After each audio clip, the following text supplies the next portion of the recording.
from the City Council 1 million pesos for the donation sa City of Bugos sa donation for the City of Dumaguete. 1 million. Naroon Thursday, deliver to Cebu. Thank you very much, City Council. No?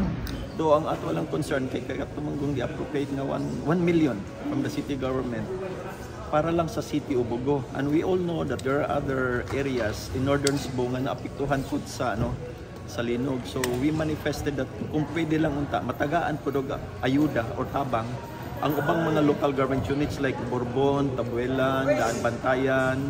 We can only afford so much. Only hardly hit Bugo. Anyway, I was reading in the papers nga that the City of Cebu itself is giving to all the affected cities all over Northern Cebu mo kani, di ba? Sige na kita.